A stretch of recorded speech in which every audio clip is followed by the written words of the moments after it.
No, Dzień dobry. standardowo dajcie znać, czy nas widać i czy nas słychać. No i jak nas widać i jak nas słychać. Dzisiaj centrum miasta, więc myślę, że to powinno być kompletnie bez najmniejszych problemów, jeżeli chodzi o zasięgi. Tak, dzisiaj możemy gościć w Waszych domach nawet w 3D, w takim zasięgu. Tak, to chyba YouTube tam nie pozwoli. Kurczę, a ja znowu oczywiście nie, mam czysty. Ale zapomniałem sprawdzić. Czy jest już ktoś, że mogę gadać? Znaczy ja myślę, że możesz gadać ogólnie dla tych, co tam będą oglądali retransmisję od początku. No tak, żeby ale nie dobrze musieli by było, czekać, ale żebyśmy wiedzieli, czy nas widać i czy... jeszcze nam nikt tego nie napisał. Zaraz pewnie ktoś, wiesz, ktoś napisze. Także Michał zdradził już, że jesteśmy w centrum miasta. Myślę, że wiele osób już rozpoznało, co to jest za miasto. Znajdujemy się w Gdańsku. W tamtym kierunku, za moimi plecami, czy tak z boku, jest Starówka. Mamy Też- tak, czekaj, Toro Fishing, widać, słychać, wszystko dobrze, Piotr Krupa, widać i słychać, Krzysztof M. Gdańsk, Toro Fishing, dzień dobry i cześć, Art Pra, widać, słychać, Krzysztof M. no super, Robert Papuziński, witam. Witamy wszystkich serdecznie i dziękujemy za... Tak, dziękujemy za informację. I witamy. Jesteśmy nad Motławą.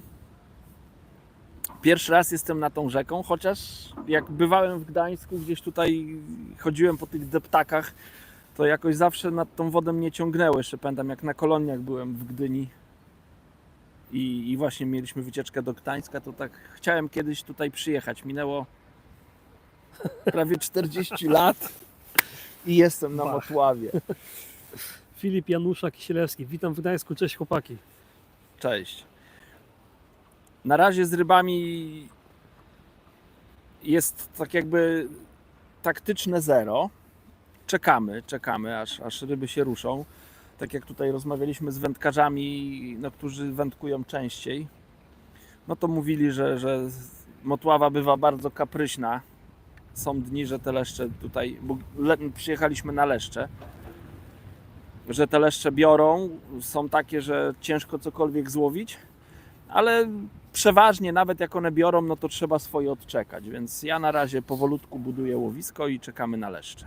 Ale jak macie jakieś pytania, To śmiało. zapraszam, tak. Chyba ja za dużo ryb tutaj nie zaprezentuję, ale mogę pogadać.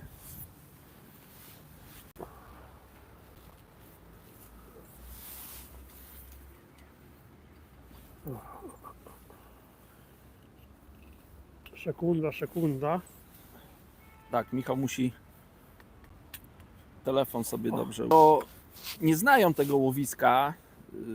No tak jak widzicie, brzeg jest bardzo fajnie tutaj dostępny, bo jest, można powiedzieć, praktycznie płaski brzeg, więc wygodnie się układa siedzisko.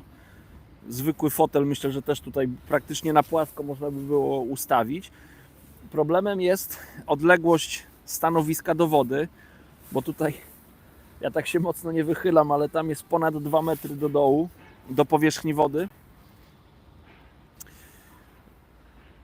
Więc to jest takie utrudnienie, dlatego przygotowałem dłuższy podbierak 5-metrowy, żeby jak trafi się duża ryba, żeby ją móc gdzieś tam, nie trzeba jej by było tutaj do samego murka dociągać.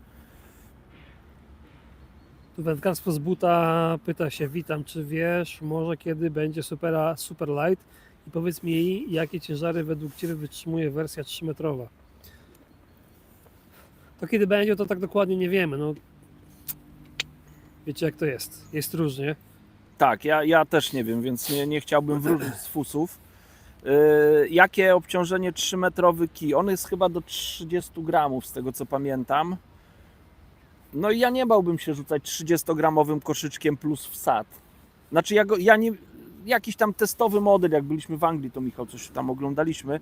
Natomiast ostatecznej wersji nie widziałem, ale mam poprzednią wersję Super X, znaczy Super SL, bo to się tak nazywało, Super SL wcześniej.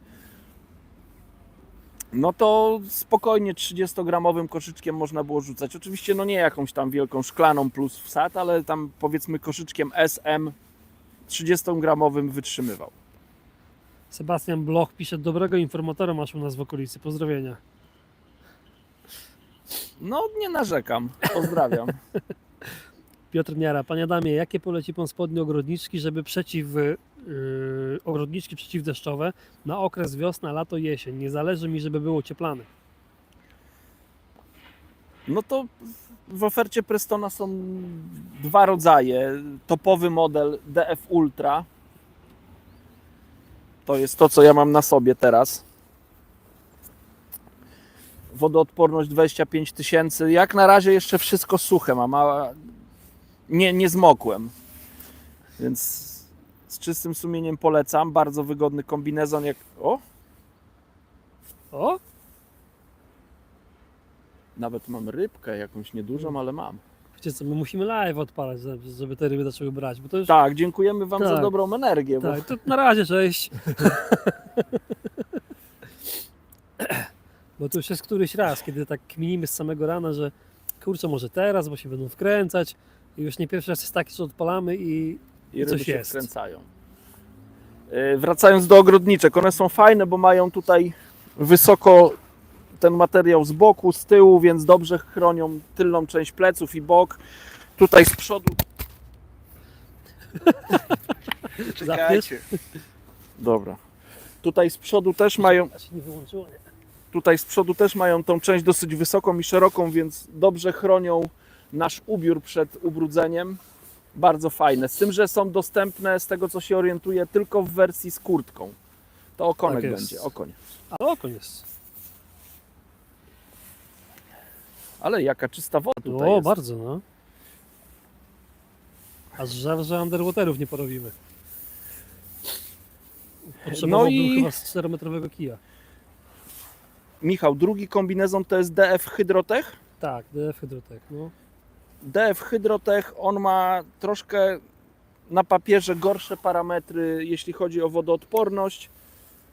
Natomiast ja też nigdy nie tak, przemokłem też w tym wytrzymuję. kombinezonie. I on jest sporo tańszy, DF Hydrotech. Ewentualnie, no jak ktoś gdzieś znajdzie... No ile to ma? No to takie 20 parę. No ponad 2 dychy. No. Ponad 2 dychy o konia. Ciekawe, Jak czy- ktoś znajdzie DFX-a starego, no to też polecam, bo też fajne. Nie pytałeś że się go, czy przepłynął z morza, czy... A mogłem mu Siedzi tu odgryźć całe płetwę życie? i bym wiedział, czy jest słony, czy nie.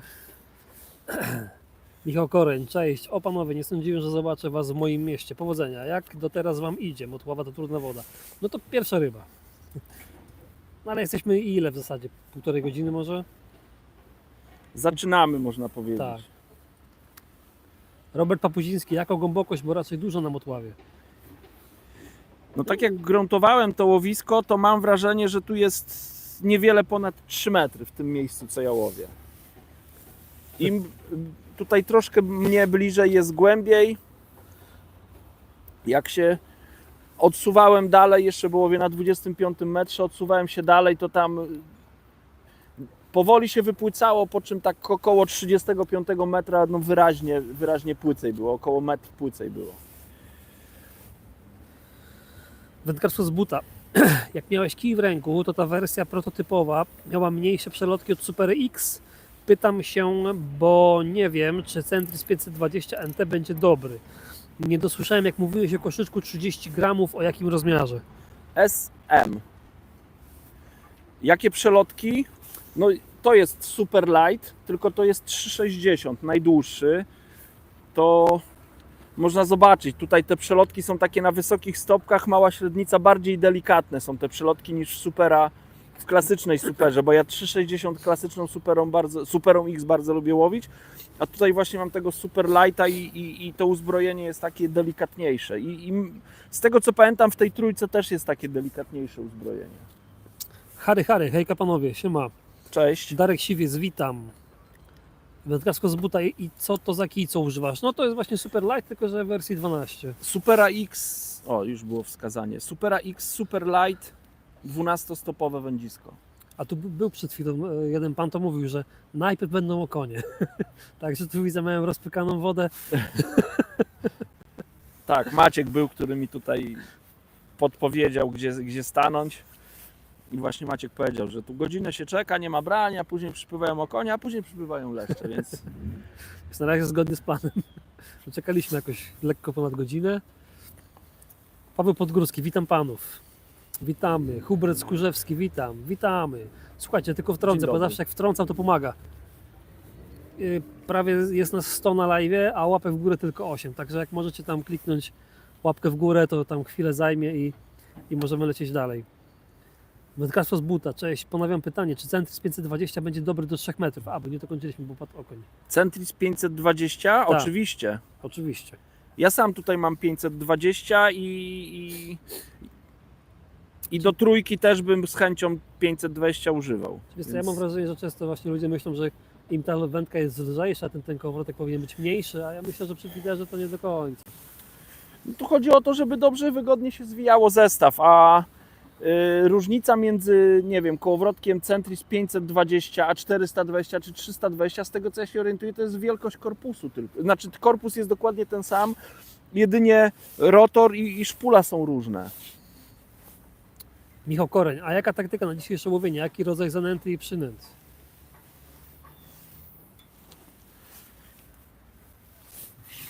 No to dla tych, co nie znają w ogóle, bo ja zacząłem o tej Motławie opowiadać, z nazwy to jest rzeka, natomiast to, co tu widać, no to bardziej bym ocenił, że... Spoko. Przepraszam, muszę tam zrobić przerwę dla Spoko, wędkarzy. Bardziej bym ocenił, że to jest raczej kanał, tak jakbym miał opisać jednym słowem to łowisko. Woda stoi, ja łowię teraz 20-gramowym koszyczkiem.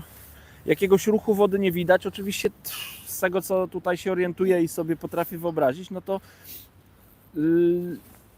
morze czy zatoka będzie i wiatry mają bardzo duży wpływ na to łowisko, więc tak nawet Maciek nam tu opowiadał, że tutaj jak jest, nie wiem, wiatr od morza, czy ta morska woda tutaj wchodzi, woda się robi jeszcze bardziej klarowna, pojawiają się morskie ryby typu właśnie jakieś flądry, dorsze, tak, pan tutaj mówi, że dorsza złowił, jakiegoś niedużego, śledzie, więc takie dla mnie bardzo egzotyczne ryby. Ale tak normalnie żyją też tutaj płocie, krąpie, leszcze, okonie, sandacze, bo tutaj właśnie pan, który teraz schodził z wędkowania, takiego niedużego sandaczyka złowił, więc tutaj też inne ryby występują. No jak ja zobaczyłem to łowisko i rozmawiałem też tutaj z wędkarzami, to też tak podchodzę troszkę do łowienia, jakbym podszedł na kanale. Zanęty sobie przygotowałem, no i nie wiem ile tutaj jest, 2 litry może, 2 litry mam zanęty, ta zanęta nie jest jakoś bardzo mokra, ale z taką zanętą mogę zrobić wszystko. Mam też glinę, więc niedużo tego, ciemna zanęta, ciemna glina, glina troszkę przyciemniona ziemią. No i tyle, przynęt to mam, tak powiedziałbym, na bogato i chyba za dużo, ale wczoraj, tak jak widzieliście, też nagrywaliśmy film, więc coś tam z tego nogatu zostało i mam te robaki ze sobą. Na razie podchodzę bardzo ostrożnie do tego łowiska, tak nie próbuję agresywnie jakoś nęcić, żeby tamtędy ktoś przejdzie. Nie nęcę agresywnie, żeby tak jakby nie popsuć sobie tego łowienia. Na razie powolutku próbuję to łowisko sobie zbudować, więc używam malutkiego koszyczka i powolutku, krok po kroku staram się, żeby to łowisko zbudować.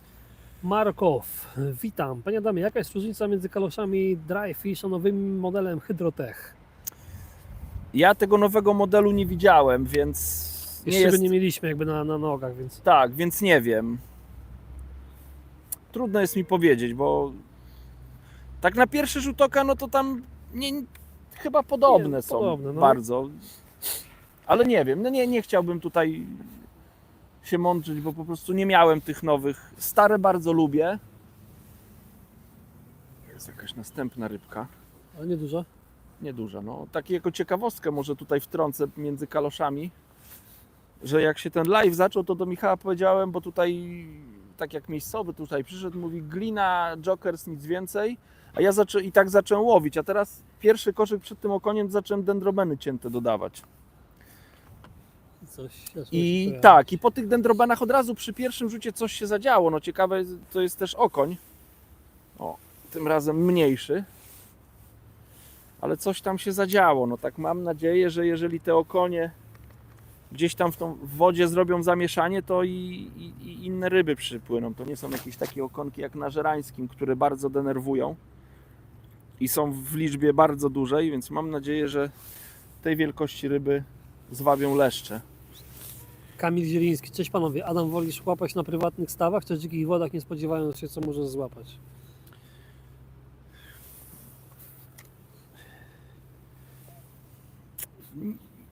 Nie wiem, jak odpowiedzieć na to pytanie. Ja w ogóle lubię łowić ryby, więc muszę przyznać, że każde wędkowanie mnie cieszy. Teraz się zajmuję federem, ale też lubię łowić na spławik, bardzo lubię na spinning łowić, więc każda forma wędkowania jest fajna. Jeżeli są fajne ryby, to chyba nie narzekam na łowisko, jakoś nie wybieram. Chociaż chyba naturalne wody byłyby fajniejsze. No, naturalna woda zawsze jakiś taki element tajemnicy jest, więc taki, chyba naturalne. Ale mamy kilka filmów na takich łowiskach, gdzie byliśmy pierwszy raz na przykład, nie? Na przykład dzisiaj jesteśmy tu pierwszy raz, nie? Słuchaj, ja W myślę, zeszłym że roku tam dużo obok filmów, mnie- które są na kanale, to ja tam jestem pierwszy raz Tak. albo byłem niewiele razy. I też często było tak, że nie wiedzieliśmy, czego się spodziewać. Robert Papuziński, Motława to kanał i potrafi zarastać. Zarastać. No właśnie nie wiem, czy to kanał, czy to jest rzeka, Kanał. No to, to to tam się dokładnie... wiecie co, mi się wydawało, że to rzeka, więc Mi jak się wydawało, że pomyliłem i to nie wiem. Wydawało mi się, że rzeka, ale wygląda jak kanał, więc to pewnie racja. A potrafi pozarastać? Tak, bo jak ja, nie wiem, czy wspomniałem chyba o tym, że gruntowałem to łowisko i właśnie tutaj w tej najgłębszej części tam było pełno jakichś resztek roślin, takich obumarłych, ale też miałem wrażenie, że coś z dna wyciągnąłem, bo kawałek roślinki było nawet zielonej, więc jak najbardziej tutaj ten odcinek też myślę tutaj zarasta. Kusior, witam serdecznie. A co to do Gdańska przywiało? Przygoda. No staramy się produkować filmy z każdej części kraju, tak żebyście, no każdy, żeby z wędkarzy był zadowolony, żeby nie było tak. Ja jestem z centralnej Polski, no jakby wszystkie filmy były z kanału żerańskiego, no to chyba Odcinek 50 z kanału Żerańskiego. Co to będzie leszcz? nie wiem, może większy okoń, może leszcz. Tak jak widzicie, Nie, ostatnio w piątek film z Brodów. Z Brodów, Z tak. Brodów. A dzisiaj zupełnie inny rejon Polski. Wędkarstwo z buta, dzięki za szczegółową odpowiedź. Jak już jestem przy kołowrotkach, to kupuję nowy młynek pod Ascensiona 360 i chciałbym wykorzystać jego potencjał rzutowy. Czy to Extremity 620 nie będzie za duży? Ja do Ascensiona 360 używam 520 i dla mnie to jest fajne zestawienie. Wędkarstwo z buta. Zapytam się, czy dalej jest Pan chętny na Bystrzyckie Płocie w grudniu albo w styczniu? Ja to za Adama odpowiem, jesteśmy chętni. Tam wiesz, Jesteśmy, Facebook, tak. Proszę się do mnie odzywać, Tak. albo do Michała na Preston Innovations Polska. na Prezydencji Polska nie można, bo nam... Nie można? Tak, tylko na Instagramie można, bo na Facebooku nam firma jakby zablokowała w ogóle Messengera. Ze względu na dużą ilość spamu, jakichś oszustw i tak dalej. Także na Facebooku się tak prywatnie do nas nie dopiszecie. Piotr Miara, czy w czasie zawodów zawsze Pan ma osobno w kuwetach glinę i zanętę? Ja często przygotowuję mieszankę gotową, glinę i zanęty i zastanawiam się, czy to błąd. No ja najczęściej mam oddzielnie, najczęściej, bo no tak jak tutaj widać, to ja mam, zaraz zarzucę i będę gadał o tym, ale najczęściej mam oddzielne i to staram się, żeby zanęta była w miarę sucha. No glina to jaka jest, taka jest, wiadomo, ale zanęta staram się, żeby była w miarę sucha. Żeby można z niej było zrobić wszystko, bo wodę mogę dodać w każdej chwili. Mam tutaj spryskiwacz, więc mogę z tym zrobić co będę potrzebował w czasie łowienia. Czy będę łowił suchą zanętą, a nieraz to się sprawdza, nieraz trzeba powiedzmy taki nawilżenie w normalnym stopniu, nieraz trzeba tą zanętę przemoczyć. Więc nie wiem, czy Michał skierujesz. Ja zawsze, przeważnie tak mam, że mam glinę, zanętę. W takich powiedzmy to są moje główne pojemniki, jeżeli mam więcej. Już było jakieś wskazanie. Jeżeli mam więcej, to no to już będzie leszcz. Jesteś pewien? Nie jestem pewien, ale chyba bym zaryzykował takie Ale to taki stwierdzenie. ładniejszy. No, zobaczymy. No, Ale trzepie trochę. Ja chyba. no to Bo- nie będzie 1,5 kilo, ale taki... Wojtek pisze, że siemanko panowie, dzisiaj będzie okoń 40. O, to by było też fajnie, nie? Żebym tylko z klipa zdążył odpiąć. I wracając jeszcze do tych pojemników, mam przeważnie przy sobie takie, powiedzmy, robocze pojemniki. Tak jak widzicie, tutaj mam bardziej mokrą zanętę, z tej suchej zrobioną jak, i robię takie niewielkie dozy. Jeżeli potrzebuję więcej, no to robię więcej. Jeśli na przykład jakaś tam zanęta uznam, że jest za mokra, bo na przykład dodaję mokre przynęty i ona, no fajny leż będzie. Więc Już go widziałem. ja go nie widziałem, ale Widziałem, błysnął. kilo będzie? Tak wygląda, no, nie? Pod kilo 700, taki ta. Nie Także- jest jakaś kłoda straszna, ale Maciek jak na razie po prostu, okoń. ale to robi robotę, muszę wam powiedzieć. Naprawdę, zacząłem to dodawać i zaczęły się brania. Jak zacząłem dodawać dendrobeny, to nagle zaczęły się brania. Kamil Zieliński pyta, kiedy odcinek ze spinningowania. Kurczę. Nie, no to spinningu to się uczcie od tych, co znają się na spinningu. Ja tam lubię spinningować. Zobaczcie, jaka czysta woda. Zawinął się. Nie no, taki z 600, 700. No. Zawinął się, dlatego taki ten. Tak szedł. No ale długi podbierak widzę daje radę, to jest dobry temat. One jak na leszcze to takie są, Tu wiesz, mają gdzie walczyć, nie? ale mam wędzisko SL, A, super light. Łowię dosyć delikatnie, dlatego tak nie ciągnę tej ryby jakoś na siłę. Rzadko tak cienko łowię, ale dzisiaj tak mi powiedzieli, że tutaj tak trzeba, więc ja się słucham miejscowych.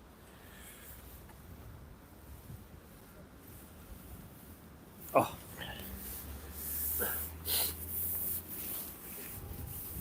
Taki jak mówisz, nie? To taki Z 700 będzie miało spokojnie. 40 staczek, nie?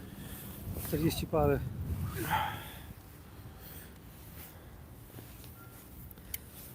Czekaj, Szymon, czy ja coś mówiłem i opuściłem jakiś temat? Wydaje mi się, że nie. Szymon Krause pyta się, kosz podbieraka Carbon mam i polecam. Czy będą większe wersje niż 16 i 18 cali? Tego nie wiem, no już 18 cali to dosyć duży jak na żyłkowy podbierak. Ja nie wiem jakie ryby podbierasz, ale ja dzisiaj 16 używam, a mam tu nawet się liczę z tym, że może ryba taka ponad 1,5 kilo wziąć, więc to jest wystarczająca, myślę. Nie wiem, no jakie ryby musiałyby być. Marokow, czy kalosze dryfish są ocieplane? Na zimne miesiące dają komfort cieplny? Wiecie co, ja powiem o sobie, bo ja dużo spinninguję i to bardzo dużo gdzieś tam listopad i grudzień. Na tych Tylko łajbach powiedz, że spinningujesz na łódce, Tak, na że ty łajbie. nie jesteś aktywnym wędkarzem, który kilometry robi. Więc nie? jakby stoję nieraz 8 godzin na łajbie w temperaturze 1 stopień czy 2, no i kalosze plus gruba ta skarpeta z Prestona i to jest rewelacja. To jakby tu nic, żadne palce nie odpadają, jest komfortowo ciepło. Ja potwierdzę, nie używałem chyba cieplejszych butów na zimę, jeśli chodzi o kalosze. Także też polecam. Też używam ich zimą i to nieraz łowię tak, że jest delikatnie powyżej zera, bo ja nie lubię łowić jak jest poniżej, bo mi szczytówka zamarza. Więc też używam tych kaloszy i są ciepłe. Dają radę zimą świetnie. Tylko trzeba rozmiar tak dobrać, żeby Żeby tam przerwa, chociaż żeby to nie było ściśnięte wszystko, bo się wtedy wiadomo, pocić To w będzie i to jest inna jakby bajka. Marokow, zapraszam do Wrocławia. Piotr Krupa, zapraszam na Dolny Śląsk, Zbiornik Kozielno. Słuchajcie, jak macie tyle propozycji, to piszcie do nas, piszcie do Adama, my z takich propozycji z chęcią korzystamy. Piotr J, fajne chłopaki. Dobrze się słucha i ogląda. Pierwszy raz Was widzę, pozdrawiam serdecznie. No tam subskrypcję prosimy zostawić i będzie nam miło. Dziękuję. Tak, dużo treści na kanale Preston Innovations Polska jest, więc jak ktoś nas widzi pierwszy raz, jest nam bardzo miło i zapraszamy do częstszego odwiedzania kanału. Dawid Drygajło, siemanko. Kacper, siemka, co sądzicie o wędce Duracarp 10 FT? Mam Daiwa Slim 10 FT, będzie jakaś duża różnica? Myśmy na dziesiątkę łowiłeś chyba, nie? Łowiłem. Nie jestem w stanie porównać tego kija do dajwy, bo nie znam tej dajwy. Łowiłem tą 10. No to jest taki fajny, budżetowy kijek. On kosztuje, myślę, niewielkie pieniądze w sklepie. Jak za tą jakość, którą uzyskujemy. To chyba najbardziej taki korzystny cenowo kij w ofercie Prestona. Ta seria w ogóle Duracarp to takie wędziska za nieduże pieniądze. Felu Piechu, witam. Witamy. Kacperk, kiedy na Pomorze zawitacie na jakąś komercję? No w sumie dzisiaj coś na Pomorzu. Nie, no ale na komercję to raczej nie teraz. Na komercję raczej nie. No. Chociaż tutaj chyba nie ma zbyt wielu Mi się wydaje, że komercji, tak z nie tego ma co jakichś tak takich- kojarzę. Znaczy tu są, ja kojarzę, są tu jakieś, nie? Ale powiem wam na przykład, że nie wiem, jak na przykład komercja, to tak jak wczoraj chyba rozmawialiśmy, na przykład mi się Wojsze bardzo podobało, no bo to taka komercja, nie komercja, no. Dziko, zarośnięte, tak różnorodnie na dnie, bym powiedział, no tak bardzo ciekawie, nie? A komercję to w lato. Teraz trzeba się zająć takim czymś. Tak, łowienie w naturalnych łowiskach, chociaż no, nie zamykamy się. Kusior pisze, że na Kaszuby tylko. No ja myślę, że w tym roku był plan, nie wyszło, ale myślę, że w przyszłym roku to Kaszuby to jest taki, no jakby coś, co musowo jakby będziemy robić. Nie wiem jeszcze kiedy, myślę, że bardziej na jesień, ale był plan w tym roku, nie wypalił, to wypali w przyszłym. Na feeder, pozdrowienia z Pruszkowa. Pozdrawiamy Pruszków. Pozdrawiamy oczywiście. Piotr Miara, wracając do gliny i zanęty w osobnych pojemnikach. Jak wtedy pan radzi sobie wstępnym nęceniem? Miesza pan coś wtedy w innym pojemniku? A mam ze sobą miskę, jak widać ona jest. I to jest taka moja miska robocza, więc jak chcę wymieszać, nie wiem, pół litra zanęty, pół litra gliny, to jest moja miarka, to jest 250, 2 pojemniki gliny, 2 pojemniki zanęty, wrzucam tutaj, mieszam, dodaję przynęty i nęcę. Tak to wygląda w praktyce u mnie. Zrobił się uciąg, widzę. Wygina mi mocno szczytówkę. Wrzuciłem robaki, to wrzucam je tu, a za chwilę są już tam. A to z morza. Więc tak, woda z morza idzie. Także spodziewajcie się flądry, śledzi, łososi, Łososi, wędzonych. troci. Troci. Troć to już mamy, zezwolenie z troci. W sumie tak. Bo to nie jest woda PZW tak w ogóle, tylko właśnie jakaś Tak. spółdzielnia ma. Kacper, łowisko Psinko albo Kłodzonko są to komercje, ale w ogóle jakie przypominają. Las i dzikość. No kurczę, no może kiedyś, no zobaczymy. No jakby, tak jak Adam mówi, nie zamykamy się na nic. Tak, jest tych łowisk Myślę, w że gdzieś Polsce tam dużo. temat na nie wiem, na lato jak najbardziej. Tu Arek pisze, że jeszcze łowisko Jeleń. No tak, bo to pewnie jakaś niedaleka odległość by była, no tak stosunkowo niedaleka od jednego do drugiego. Edge Dec. Pokażcie torbę Roller Roast XL, bo zauważyłem, że jest koło pana Adama. Zastanawiam się nad zakupem, żeby resztę akcesoriów upchnąć. Jest bardzo pojemna, sprawdza się panu Adamowi? A to nie wiem, czy to jest, zobacz, czy to jest XL. To jest chyba klas. Weź tam, tak jakby Michał, na przedniej kieszeni, tam jest napis, co to jest. Supera X tu jest tylko. Nie, musi tam być napisane. Nie, tam gdzie jesteś, koło ciebie. No to poczekaj. Tutaj. A jest, Roller Roast. Ale to nie jest XL, Nie. to jest tradycyjna. Ja ją bardzo lubię, nie wyobrażam sobie życia bez tej torby. Ona cały taki metalowy szpej to właśnie w tej torbie się znajduje. Tylko to nie jest XL, to jest ta tradycyjna. Dla mnie XL-ka by była za duża, to jest wystarczająca dla mnie. Jak ktoś duże rolki ma, to chyba wtedy tak, ale powiedzmy do takich normalnych federowych zastosowań to XL-ka myślę, że to jest za duży taki już. Tu w tym spokojnie, a ja dużo tego szpeju mam i na metodę, i na klasyka, i takie podpórki, i siakie, i to wszystko mi się tutaj mieści. Robert Papuziński pyta, czy łowimy przed mostem zielonym, czy na morskich wodach? Cholera wie. Czyli za mostem jak na spółdzielni. Nie wiem, Na spółdzielni łowimy. na spółdzielni. Piękna odnowa. Siema, masz uciąg, będą leszcze. Małe póki co, za ciepło jeszcze. Pozdro, Tomasz Grobosz. O, cześć Tomku. Ale powoli już 1,5 kilo i 1,5 kilo się pojawiają na zawodach mieliśmy.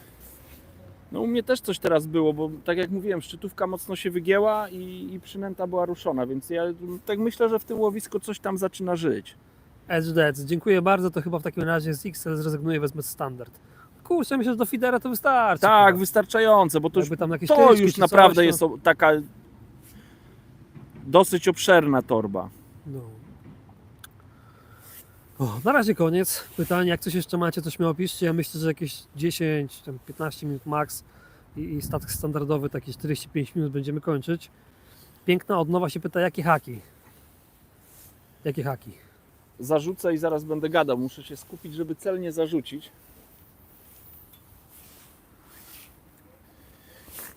Tak jak mówię, podaję małe porcje często, więc zależy mi, żeby to cały czas lądowało powiedzmy w jakimś małym obszarze. Teraz ten wiaterek taki zawiewa, łowię 20-gramowym koszyczkiem, więc nie jest łatwo, żeby to celnie zrobić, ale okej. Jakie haki?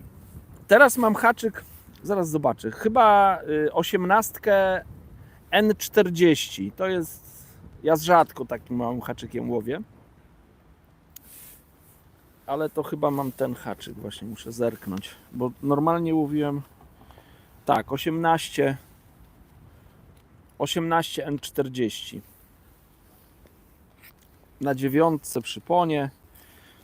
Tak w miarę bezpiecznie, nawet jak bardzo duży lecz weźmie. Ja najczęściej łowię na N20 haczyki i przypony, ale łowiłem na 18, tu 16 mam. Łowiłem na 18 N20. Nie, tak jakby nie było wcześniej brania, ale tak jak mówię, no miejscowi tu mówili, że trzeba bardzo się wycienić, żeby... Piękna odnowa właśnie odpisał, że to tutaj chyba największy, jaki powinieneś używać. No tak właśnie, taka jest opinia. Ja to nieraz lubię wbrew takiej opinii pójść i sprawdzić po swojemu, bo nawet na kanale żerańskim też większość ludzi twierdzi, że trzeba używać małe haczyki, a mi się zdarzało tam, gdzie ludzie mówili, i to zima była, że trzeba łowić haczykiem 20 na 2 ochotki, łowiłem 10 na 10 ochotek i naprawdę nie narzekałem na brania. Myślę, że to były jedne z najlepszych wędkowań w moim życiu na kanale. Także sprawdzam różne opcje. No, bardziej staram się haczyk dopasować do przynęty. Michał Sop. Siemka, jaką szczycę do podbieraka na karpie polecicie, żeby była mocna? No to wszystkie sztyce z serii Monster Extreme. Wszystkie z Monster Extreme. Taka chyba najmocniejsza to jest ta sztyca Monster Extreme XS. To jest model 360. 3-elementowy gwint do zamocowania obręczy jest zarówno na samym końcu, jak i w drugim elemencie, więc można też dwuelementowy, taki już naprawdę pancerny podbierak stworzyć. Więc ta Monster Extreme seria, a Monster Extreme XS model chyba taki najmocniejszy. Radosław Iwaszko. Cześć panowie, mam pytanie, co z koszykami zanętowymi Bite Up Feeder Large 30 gramów, bo nigdzie jej nie można dostać. Trzeba niestety poczekać. Tak, ja też nie mam na to żadnego wpływu i Michał też nie ma na to żadnego wpływu i mało tego, nie mamy informacji co dalej. Więc... Lux Hunt napisał, że też miał rano wstać, ale dał w szyję.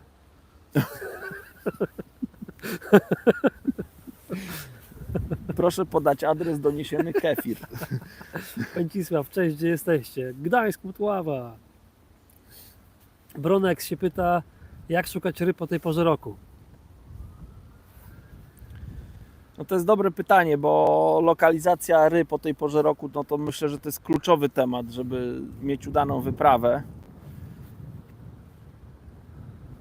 No na jakichś, nie wiem, takich częściej obleganych łowiskach to wędkarze są dobrym wskaźnikiem, więc bardzo Są często... wędkarze, to są ryby. Tak, bardzo często no warto skorzystać z porad wędkarzy, czy pogadać z tymi wędkarzami, trochę posiedzieć, popatrzeć co się dzieje i na tej podstawie można już wyciągnąć wnioski, gdzie są ryby.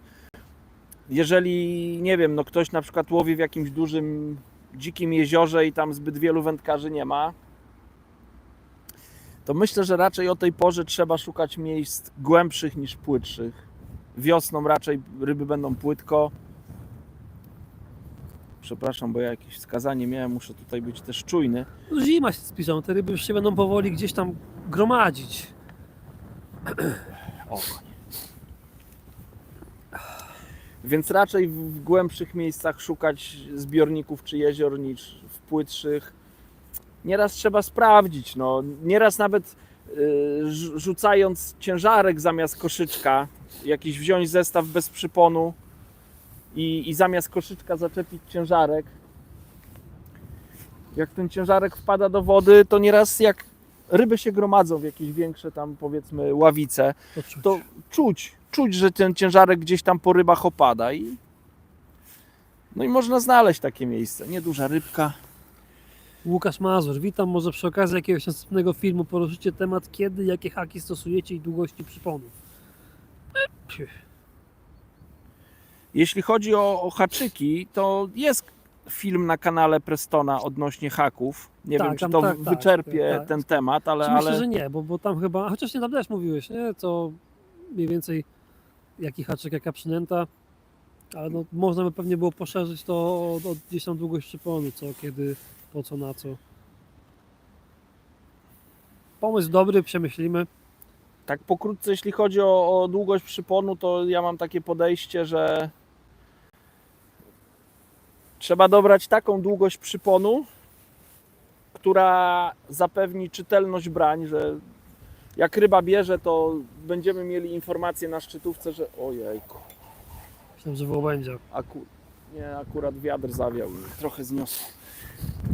Że jak ryba bierze, to żeśmy mieli sygnalizację na szczytówce. Jeżeli wyciągamy zestaw, przynęta jest obgryziona, a sygnalizacji nie było, no to ja to odczytuję, jakbym miał za długi przypon i skracam ten przypon, żeby sygnalizacja była szybsza. O. Chyba Kusior tu napisał, jakoś- dobra, jadę na ryby, pozdro. A jeżeli jest na przykład tak, że na przykład jest jakaś tam sygnalizacja i nie można zaciąć ryby, no to odczytuję, że jest za krótki przypon, bo ryba ma tak jakby za szybko, ona wyczuwa, że coś jest nie tak i porzuca przynętę, więc taki w kilku słowach temat długości przyponu. Kurczę, ten wiatr raz z lewej, raz z prawej. No zawiewa tutaj naokoło nas. Karol Maków, witam kolegów. Jaka drobna zanęta z sonu na płocie pod klasyka i w jakich proporcjach mieszasz z ziemią, gliną? Woda stojąca, kryształ, dno ciemne.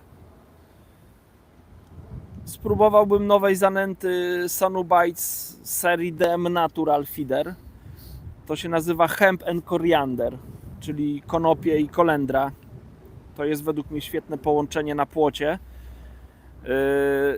W jakiej proporcji mieszać z gliną?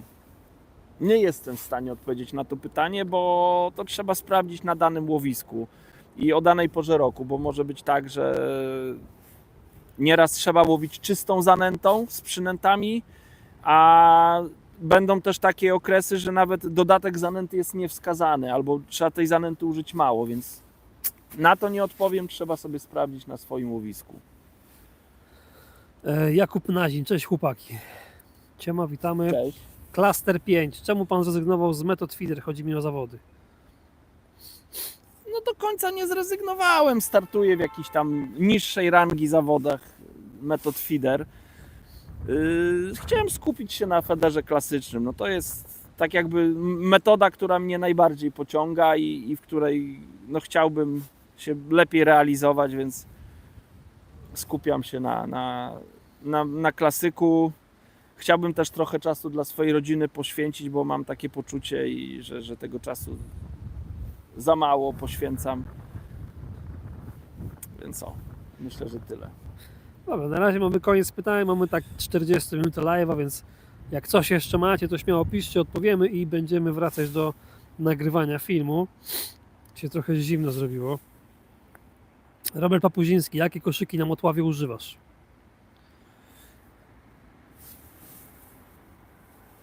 Tutaj mam przygotowane koszyczki, które chciałem używać, więc jak widzicie są różne rodzaje. Są open windowy, nawet przygotowałem jakieś w rozmiarze L. Natomiast teraz łowię takim malutkim koszyczkiem tego typu, tylko że solidem, bez tych dziurek. Open window 20 gramów, wielkość S. Wcześniej też łowiłem Hexmeshem. To są dwa takie koszyczki, dwa rodzaje koszyczków, które no mają obciążenie zamontowane na końcu. Tego typu koszyczki właśnie z obciążeniem na końcu, no jeszcze można do tego dodać ringa, powiedzmy. No to są według mnie 3 rodzaje koszyczków, które najlepiej latają, a zdecydowanie najlepsze właściwości w locie ma Open Window. Dzisiaj trochę zawiewa, zależy mi na celności, więc stawiam na Open Windowa. Prezentacja przynęt w takim koszyczku nieraz też jest fajna, ale ten koszyczek, no, jak jest bardzo duży wiatr, to potrafi gdzieś tam w powietrzu zamyszkować, a szczególnie wtedy, gdy na przykład zdarza mi się łowić pustym koszyczkiem, że tego koszyczka nie napełniam, więc Open Window, jeżeli jest pusty, on nadal świetnie lata. Tego typu koszyk, jak jest pusty, to potrafi gdzieś tam, czy nawet przykład metalowy, taki cage, on gdzieś tam potrafi w powietrzu zamyszkować i nie leci tak celnie jak Open Window, więc na razie Open Window SK 20-gramowa. Jakub na zim. Czy jak 4H, czy jak 4 godziny nic się nie dzieje, zmienia się haczyki, przypony, to sygnał na zmianę miejscówki, czy próbować w inny dzień? Są jakieś ramy czasowe na efektywne wędkowanie? Kurczę, Śmieszna maszyna. tramwaj wodny. Jejku, co to jest? Ale miałem brania, się zamyśliłem na tym tramwaju wodnym. Ale miałem branie leszcza. Słuchajcie, tak mi szczytówkę odbiło. Popsułem! Dobra, wracając do tego czasu, to no trudno powiedzieć. Ja miałem takie, nie wiem, zawody czy wyjścia na ryby, że nie działo się nic przez 4 godziny, później przyszły ryby i dzień był bardzo udany. Miałem też takie, że po tych 4 godzinach nadal nic się nie wydarzyło, więc no kurczę, trudno jest mi powiedzieć. No, ryby są nieprzewidywalne, więc jeżeli, tak sobie myślę, no jeżeli to jest takie łowisko, gdzie nie przychodzą tam wędkarze, to nieraz i 6 i 8 godzin może być mało, bo na przykład potrzebny jest czas, żeby te ryby jakoś zwabić w dany rejon. Natomiast w łowiskach, gdzie wędkarze przebywają i 4 godziny nic się nie dzieje, a u innych na przykład coś się dzieje, no to zdecydowanie trzeba coś zmienić, bo to znaczy, że robimy coś nie tak jak należy.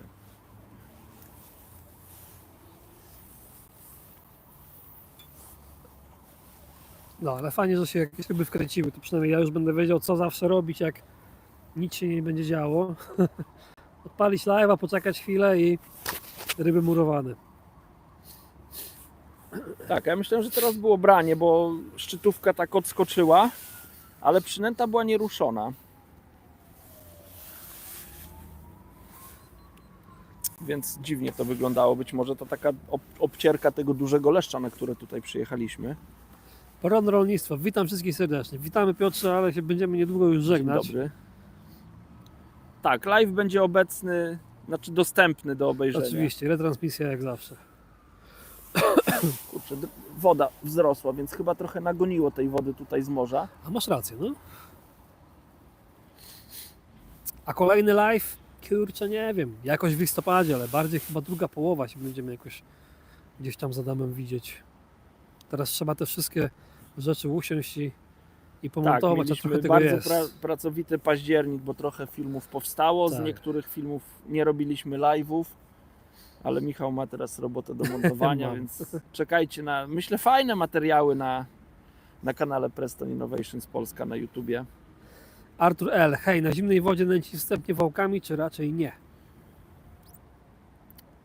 Nęcenie wałkami to jest takie, powiedziałbym, bardzo ofensywne i kurczę, chyba naprawdę dużo ryb musiałoby być w łowisku, żeby nęcić wałkami, więc chyba unikałbym. Nie znając łowiska, na pewno bym unikał nęcenia wałkami. Nęcenie koszyczkiem, którym się łowi, myślę, że jest bardziej bezpieczne, ale też jest bardziej dokładne. Według mnie nęcenie wałkami jest bardzo trudne, to jest trudny rodzaj nęcenia. Ja już pomijam, że tam możemy przenęcić łowisko, że możemy podać zbyt dużo towaru, zbyt dużo, nie wiem, przynęt, które będą interesować ryby, ale też możemy to zrobić niecelnie. Proszę sobie wyobrazić, jak wyobraźmy sobie, że to jest szklanka, którą się podaje wałki. Chcecie na przykład zanęcić takie łowisko, zarzucicie nawet celnie zestaw, no i trzeba mieć pewność, że podczas szarpnięcia, jak szarpniecie wędziskiem, że ten wałek zostanie tutaj. Że to nie będzie tak, że szarpniecie, wałek nie wypadł z koszyczka, szarpniecie dalej i ten wałek został 2 metry bliżej brzegu, na przykład się uwolnił. Drugi wałek zarzucicie, uwolnicie go w tym miejscu. Trzeci wałek się uda w dobrym miejscu i tak dalej, więc to łowisko nagle robi się rozstrzelone, więc jest ryzyko, że właśnie nęcąc wałkami, oczywiście można tak wypracować sobie technikę robienia wałków, nęcenia, opróżniania koszyka, że można to robić bardzo celnie, ale to jest bardzo trudne według mnie. Toro fishing. Jakbyś miał łowić wszędzie tylko jedną wędką, to co byś wybrał? Opcja droższa i budżetowa. Supera X 360 do 60 gramów to jest opcja droższa, Ascension 360 do 60 gramów opcja tańsza. No i ostatnie już pytanie na dzisiaj. Piorun Rolnictwo. Jakie przynęty, zanęty, pelety poleca Pan na jesienne łowienie na metodę? Ojejku, dużo tego. To tak pokrótce. Tak pokrótce. No jeśli chodzi o zanęty, to chyba Match Method Mix Dark bym wybrał. Jeśli jedną zanętę miałbym wybrać, to bym wybrał Match Method Mix Dark. Jeśli chodzi o pellet, Fin Perfect 2 mm, bez żadnych tam zapachów, tylko klasyczny Fin Perfect. Jeśli chodzi o przynęty, no to chyba bym się skupiał na mikrobandumach, tych najmniejszych bandumkach, malutkich. Ewentualnie do takich przynęt dodałbym jeszcze białe robaki. Nie wiem, jakie ryby tam są, ale zakładam, że karpie, ewentualnie mogą się trafiać jakieś karasie, leszczeliny. Więc dodałbym białe robaki, ale dodałbym też pieczywo tostowe. Więc warto sobie w domu przygotować pieczywo tostowe, żeby wyciąć sobie później nad wodą krążki i to gdzieś na włosie umieścić. Maciej Perkowski, ranne ptaszki, znowu na koniec trafiłem. No, tak nieraz Cześć, Maciek. bywa. No. Wiecie co, jakby na przykład byśmy trafili, tak jak kiedyś trafialiśmy na momenty, gdzie tych ryb było naprawdę dużo, no to potrafimy 2 razy live odpalić, ale no to musimy trafić. Na jesień może być ciężko. Dobra, dzięki, że byliście. 50 minut prawie. Ojejku, to mi tak Więc szybko minęło. Bardzo szybko dziękujemy, minęło. że byliście i zapraszamy oczywiście do subskrybowania kanału Preston Innovations Polska. Dokładnie Tyle. tak. I do zobaczenia, dzięki, że byliście, do zobaczenia w następnym I za 2 dni spotkaniu. kolejny film. Trzymajcie się, na razie. Na razie.